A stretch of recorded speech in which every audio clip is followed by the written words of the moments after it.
ইন্নাল্লাহা ওয়া মালাইকাতাহু ইউসাল্লুনা আলান নবী ইয়া আইয়ুহাল্লাযীনা আমানু সাল্লু আলাইহি ওয়া সাল্লিমু তাসলিমা। ভাইরা আমার, বন্ধুরা আমার, আল্লাহ রাব্বুল আলামিন তার প্রত্যেকজন বান্দাকে বিভিন্ন ধরনের ইবাদত দিয়েছেন।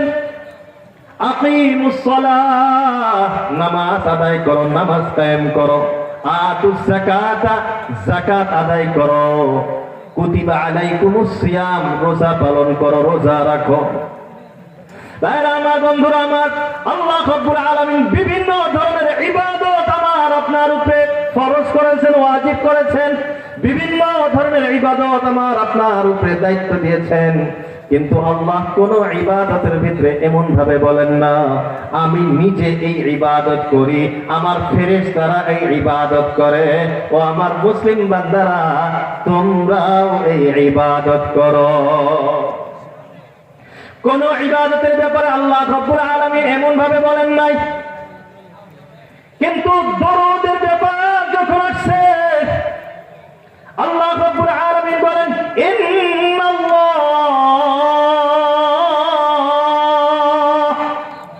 নিশ্চয় আল্লাহ রাব্বুল আলামিন ওয়া মালাইকাতাহু, আর তিনার সমস্ত ফেরেশতারা ইউসাল্লুনা আলান নবী, নবীর প্রতি দরুদ সালাম পাঠায়। ভাইরা আমার, বন্ধুরা আমার, যদিও আল্লাহর দরুদ পড়া অর্থ বেলেগ, অর্থ অন্য, রহমত পাঠানো, কিন্তু শব্দ ব্যবহার করেছেন ইউসাল্লুনা, সালাত পাঠায়। ওয়া মালাইকাতাহু, আল্লাহ বলেন আমি নিজেও এই আমল করি, আমার ফেরেশতারাও এই আমল করে। তারপর আমাকে আপনাকে ডাকতেছেন, কত সুন্দর করে ডাকতেছেন, ইয়া আইয়ুহাল্লাযীনা আমানু, ইয়া আইয়ুহাল্লাযীনা আমানু। আল্লাহ আমাকে আপনাকে কত সুন্দর করে রাখতেছেন, কত সুন্দর সম্বর্ধনা আমাকে আপনাকে করতেছেন। ও আমার ঈমানওয়ালা বান্দা বান্দিরা, ও মুমিন মুমিনা বান্দা বান্দিরা, ইয়া আইয়ুহাল্লাযীনা আমানু, ও আমার ঈমানদার বান্দা বান্দি সকল, সাল্লু আলাইহি, তোমরাও আমার নবীর প্রতি দরুদ পাঠাও, ওয়া সাল্লিমু তাসলিমা, আর তোমরাও আমার নবীর প্রতি সালাম পাঠাও। আল্লাহ রাব্বুল আলামিন নিজে আমল করেন, তিনার ফেরেশতারাও এই আমল করে। তারপর আমাকে আপনাকে বলা হইতেছে যে আমরাও যাতে নবীর প্রতি দরুদ ও সালাম পাঠাই। আমরা সবাই পড়ে নেই সাল্লাল্লাহু আলাইহি ওয়াসাল্লাম। সবাই পড়েন সাল্লাল্লাহু আলাইহি ওয়াসাল্লাম।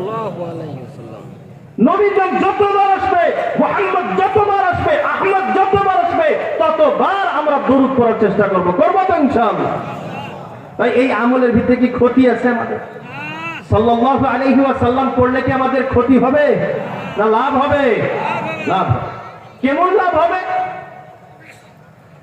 আল্লাহ রাসূল, আল্লাহর হাবিব সাল্লাল্লাহু আলাইহি ওয়াসাল্লাম বলেন, মান সাল্লা আলাইয়া ওয়াহিদাতান, মান সাল্লা আলাইয়া ওয়াহিদা। আল্লাহ রাসূল, আল্লাহর হাবিব বিশ্ব নবী সাল্লাল্লাহু তাআলা আলাইহি ওয়াসাল্লাম বলেন, মান সাল্লা আলাইয়া ওয়াহিদাতান, কোন বান্দা যদি আমার প্রতি একবার মাত্র দরুদ পাঠায়, সাল্লা আলাইয়া ওয়াহিদাতান, একবার যদি দরুদ পাঠ করে, সাল্লাল্লাহু আলাইহি আশরা, আল্লাহ তার প্রতি 10টি রহমত নাযিল করেন। বলে সুবহানাল্লাহ। একবার দরুদ পাঠ করলে আল্লাহ 10টি দেয়, 10 বার পড়লে আপনি 100 বার পাবেন। বন্ধুরা আমার, দরুদ পড়ার জন্য কোনো বিশেষ স্পেশাল কোনো সময়ের দরকার নাই। আপনি যখন পাক পবিত্র আছে, যে কোনো সময় আপনি দরুদ পড়তে পারেন। আপনি দোকানে বসে আছেন, দোকানে বসে এখন কোনো কাস্টমার নাই, দোকানে বসে আপনি সাল্লাল্লাহু আলাইহি ওয়াসাল্লাম বা যে কোনো দরুদ আপনি বসে বসে পড়তে পারেন। আমরা রাস্তা দিয়ে চলতেছি, কাজ নাই কাম নাই, দরুদ পড়তে পারি। বাইক কার চালাইতেছি, আমরা দরুদ পড়তে পারি। বন্ধুরা আমার, আমরা সময় পার করি শুধুমাত্র গল্প আর গল্প। তাই কথা ঠিক কিনা? এটা শুধুমাত্র আপনাদের এই এলাকা নিয়ে না, আমাদের এলাকায় একই অবস্থা। বাঙালি মানুষ তো আমরা চলবো, কোনো কাজ নেই, গল্প করবো। আর সবচেয়ে বড় বর্তমান যুগের, আল্লাহ মাফ করুক আমাদেরকে, এই মোবাইল আমাদেরকে কিন্তু শেষ করে। কথা ঠিক না? আরো আসতে কর, কারা কিনে দিয়েছে মোবাইল? আমরাই তো কিনে দিছি নাকি, মুরব্বীরা? এই মোবাইলের জন্য না দরুদ পড়ার সময় আছে, না আলহামদু পড়ার সময় আছে, না সুবহানাল্লাহ পড়ার সময় আছে। কোনো কিছুর আমাদের হাতে সময় থাকে না, কারণ মোবাইল নিয়ে ব্যস্ত। সবসময় ফেসবুক, হোয়াটসঅ্যাপ, ইনস্টাগ্রাম ইত্যাদি ইত্যাদি নিয়ে আমরা ব্যস্ত থাকি।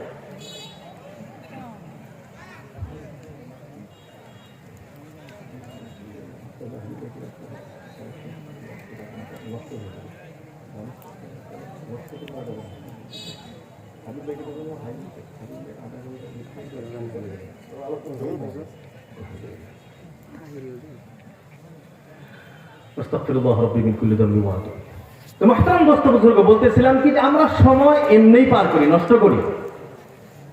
এই সময়টাও কিন্তু কাল কিয়ামতের দিন আল্লাহর কাছে হিসাব দিতে হবে, হবে না? নাই ভাই, হিসাব দেওয়া লাগবে কিনা? কথার থেকে কথা আসে। আল্লাহ রাসূলুল্লাহ হাবিব সাল্লাল্লাহু আলাইহি ওয়াসাল্লাম বলেন, আল্লাহ রাব্বুল আলামিন প্রত্যেকজন বান্দাকে দুইটি নিয়ামত দিয়েছেন, বড় দামি দামি নিয়ামত দিয়েছেন, কিন্তু মাকবুনুন ফীহিমা কাসীরুম মিনান নাস, অধিকাংশ মানুষ এই নিয়ামতের দ্বারা অপকারিত হইতেছে, উপকারিত হইতে পারতেছে। উপকার আর অপকার পার্থক্য বুঝি তো আমরা? আল্লাহ রাসূল নি'মাতানি মাকবুনুন ফীহিমা কাসীরুম মিনান নাস। আল্লাহ রাসূল বলেন দুইটি নিয়ামত, নি'মাতানি, দুইটি নিয়ামত, মাকবুনুন ক্ষতিগ্রস্ত, কাসীরুম মিনান নাস, অধিকাংশ মানুষ ক্ষতিগ্রস্ত, লাভ উঠাইতে পারতেছে না। এই দুইটি নিয়ামত কি কি নিয়ামত? এক নাম্বার হলো as-সিহহাতু, সুস্থতা। দুই নাম্বার হলো আল-ফারাগ, খালি সময়। আল্লাহ রাব্বুল আলামিন আমাকে আপনাকে দুইটা নিয়ামত দিয়েছেন। একটা হলো আমি সুস্থ আছি, আর একটা হলো আমার এখন খালি সময় আছে। এই দুইটা বস্তুকে কাজে লাগাইতে হবে, অন্যথা আমি ক্ষতিগ্রস্ত হয়ে যাব। আর ক্ষতিগ্রস্ত হওয়া মানে জাহান্নামী হওয়া। ক্ষতিগ্রস্ত হওয়া মানে কি? জাহান্নামী হওয়া। আমরা কি জাহান্নামী হইতে চাই? তাই আমরা জাহান্নামী হইতে চাই।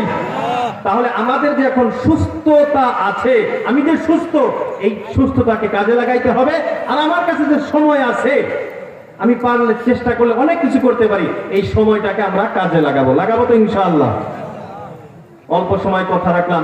আল্লাহ রাসূল সাল্লাল্লাহু আলাইহি ওয়াসাল্লামের নাম নিয়ে কিছু আলোচনা যেহেতু আমাকে দেওয়া ছিল, আর নামের সাথে সাথে যেহেতু আল্লাহ রাসূলের নাম আসলে দরুদ আমার উপরে পড়া ওয়াজিব হয়ে যায়, দরুদ নিয়ে সংক্ষিপ্ত কিছু আলোচনা হইল। আশা করি যে যা কিছু বলা হয়েছে, যদি আমলের মতো কথা থাকে, আমরা সবাই আমল করার চেষ্টা করবো তো ইনশাআল্লাহ। ভাই সবাই করবো তো ইনশাআল্লাহ। আল্লাহ আমাদের সবাইকে তৌফিক দান করুক। এইখানে বলে আমার তিক্ত ভাষার বক্তব্য আমি শেষ করছি। ওয়া আখিরু দাওয়ানা আলহামদুলিল্লাহি রাব্বিল আলামিন। আসসালামু আলাইকুম ওয়া রাহমাতুল্লাহি ওয়া বারাকাতুহু।